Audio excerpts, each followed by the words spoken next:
Hi there, my name is Victoria Bowler, and today we are talking about transitions in elementary general music.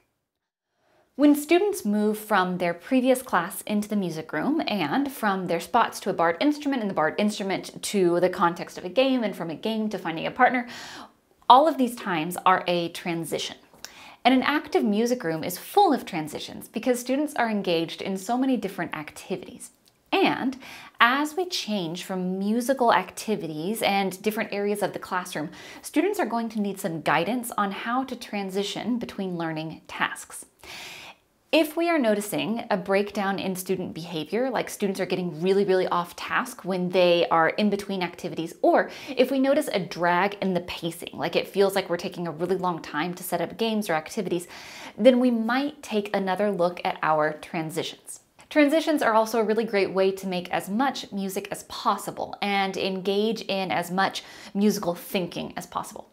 My Kodai Level 1 teacher, Karen Shuford, commented that most of the music lesson should be spent making music, experiencing music, and not talking about it. And transitions are just a really beautiful way to use as much musicking as possible in a single lesson.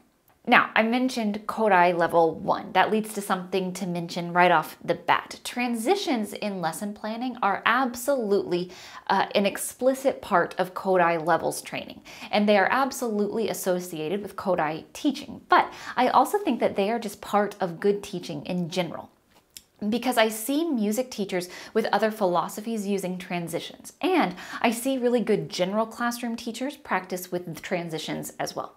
So let's look at some options for using transitions between activities in a single lesson. There are many more options here and a lot more detailed information on the blog post that goes along with this video, so I will link that article below. The first type of transitions are what I am referring to as drag and drop. These are transitions that don't require any additional planning, so they are really simple to use. They are just more ways to keep students engaged as they change location, like moving across the room or lining up or getting manipulatives or things like that. So procedural or logistic transitions. If you are new to transitions and if you're just looking for a really easy way to start, this is a nice entry point. So here are a few ideas. One great option is to give directions musically. So one option here is to speak the directions in a meter while the class is padding a steady beat. And then if we want some extra engagement, we can prompt students to echo back the directions. So an example of that might be, when you get to the drums, when I get to the drums, your hands go on your head. My hands go on my head. And then you can repeat it. When you get to the drums, when I get to the drums, your hands go on your head. My hands go on my head. As opposed to saying, okay, boys and girls, listen up very carefully. When you get to the drums, I don't want you to play them. I want you to do something else. Put your hands on your head when you get to the drums, right? It just makes things move a lot quicker. Another option is to change the words of a song to be the direction to the next set of activities. So if we are singing and playing the game to Bluebird, Bluebird, at the very end, when I'm ready for students to walk to their spots and have a seat, I'll just change those lyrics to walk to your spots and have a seat. Walk to your spots and have a seat. Right? It just keeps the song going. There's not any downtime. When we give directions this way, we're just moving students through a musical experience that just doesn't end for the entirety of the lesson.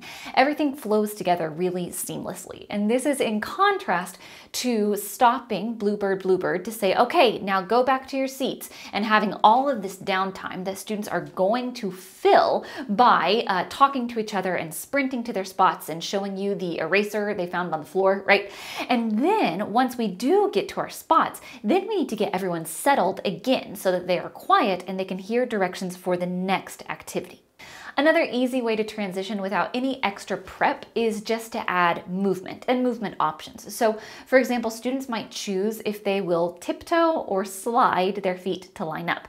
Notice that here they have a choice. We don't care which one they do. We do notice though that neither of those two options are running. Yeah? Or students might choose if they will wiggle or skip back to their spots and show their option on their finger. So wiggle or skip.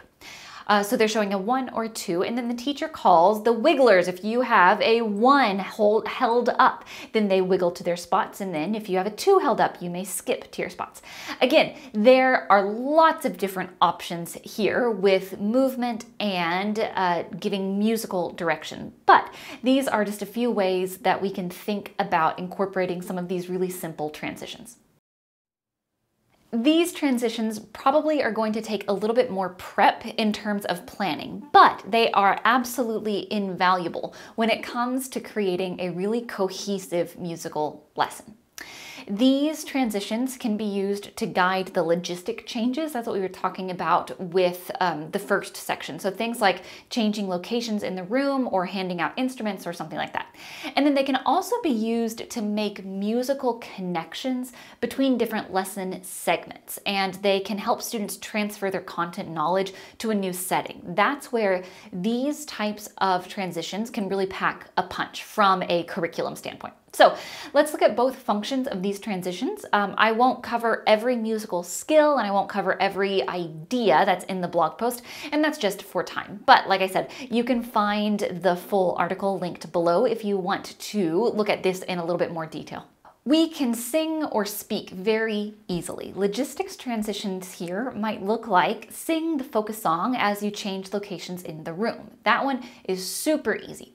Or we could sing the focus song as you find a partner with eye contact. And here's the key, you may only be partners with someone who is singing. A musical content knowledge transition might be using the phrase with the target melodic element, okay? So with this target melodic element, we will echo sing a portion of the song that matches the next song in the lesson, and then students can identify the matching phrase. So an example of this would be after we sing the song Seashell, sing a song for me, sing about the ocean, sing about the sea, loo, loo, loo, loo, loo, echo, huh. Your turn. That matches something in our song, Rocky Mountain. What part of Rocky Mountain does that match? And students can identify that it matches Do Remember Me, Sing About the Sea. So we have some secret agent phrases in Seashell and Rocky Mountain. And then we can get up and do Rocky Mountain. We can also sing the bass line of a focus song and then continue singing that same bass line into the next song for the next segment of the lesson.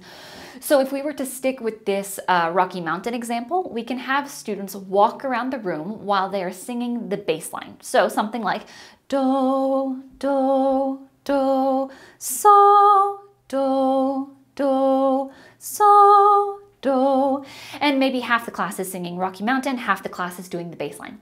And then the teacher will say, everyone please sing the bass line to your spots. So students are going to do that while the teacher sings the melody to Tideo. So same bass line, different song. We can also play instruments or body percussion as a transition. An example of this could be clap the rhythm of the words as you change locations in the classroom. So lining up or moving to instruments or getting manipulatives or something like that. We can expand on that for some of our older students by having them clap the rhythm of the words and then choose if they will crescendo or decrescendo as they move to their spot. We can also play the rhythm of the words, but instead of clapping them, we can ask students to put them on body percussion of their choice while they change locations.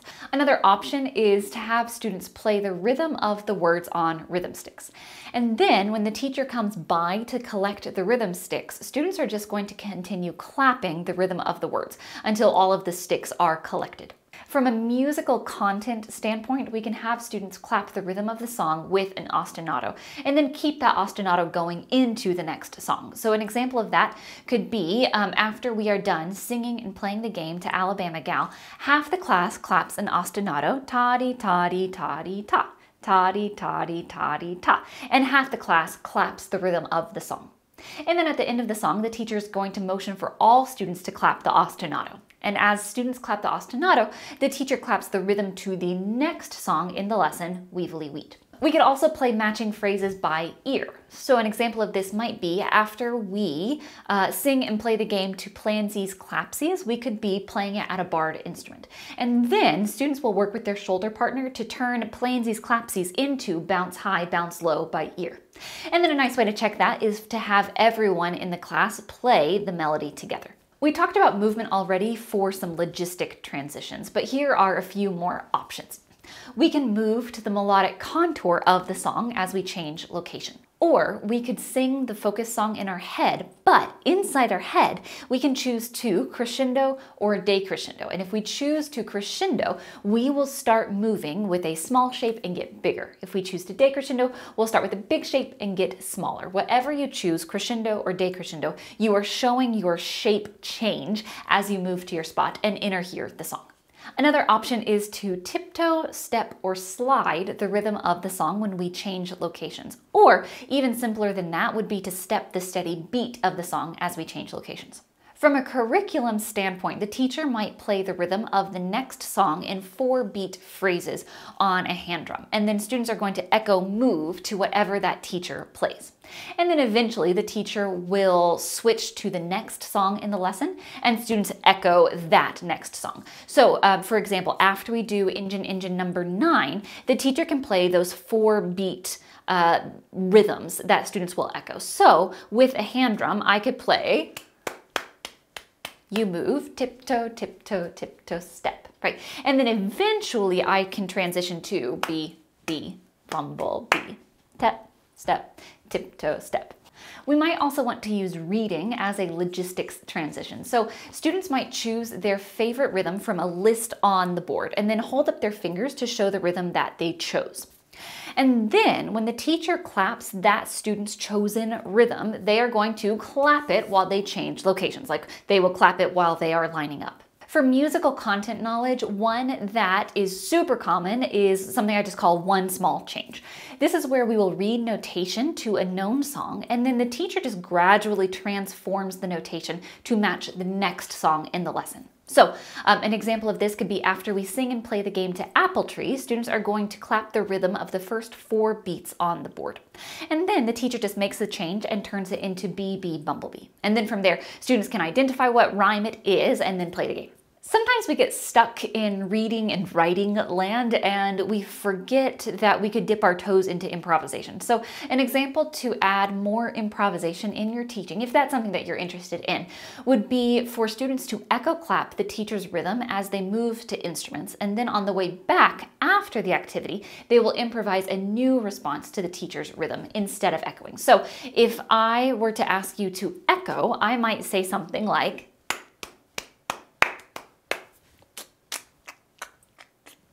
and then on the way back, I could give you the same prompt. But this time, you clap your own response, you improvise your own answer instead of copying me. For musical content knowledge, we might play a portion of the song or a rhyme and then improvise another portion. And then eventually the teacher will play the next song or rhyme instead of improvising. So an example of this could be after we speak and play the game to Bee Bumblebee, students can improvise the first half of the song and read the second half of the song. And then eventually the teacher claps the rhythm to Engine Engine number 9. For listening and inner hearing, a really easy procedural transition is just to have students sing the song in their head while they move directions, while they move locations in the classroom. And with this, if you have students put that steady beat in their feet, that can help us be sure that everyone is on the same page across the room. Another option, like an extension of this, would be to inner hear the focus song as you move locations in the room, but choose one word to clap on. So if we were to go back to Bee Bumblebee, we could have students clap on the word out. I declare that you are out. And then another really easy one is to ask students to be ready to share something that they notice about your song. And then the teacher plays the melody of the new song on a recorder or a barred instrument or what have you as students are changing locations. And then once they get to wherever they are done moving, then they just share what they noticed. A really great option here for musical content would be for the teacher to assign a melody to a known song and then use a connecting phrase to start the hand signs that show the next song, and students guess what the next song is. So an example of this is after we sing and play the game to Bow Wow Wow, the teacher can sign the melody using body solfege or the Kerwin hand signs if that's what you use. But we can end with bow, wow, wow. Students can enter here the solfege pattern that the teacher is showing, which is mi, re, do. And then I can use this pattern, mi, re, do, to say, hey, will you enter here my song and guess what it is? Try it, here we think.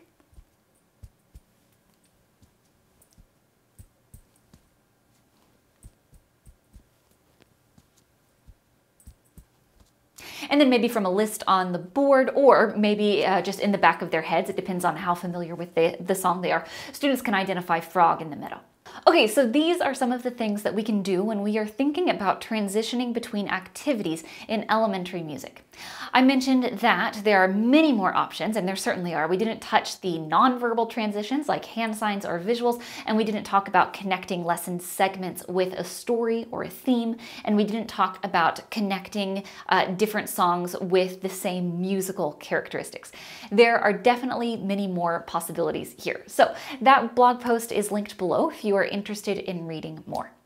If you have a comment on this video, I would love to hear from you. You can drop it below. You can find me on Instagram. I am @VictoriaBowler, or you can shoot me an email, victoria@victoriabowler.com. Thank you so much for watching, and I will see you in the next video.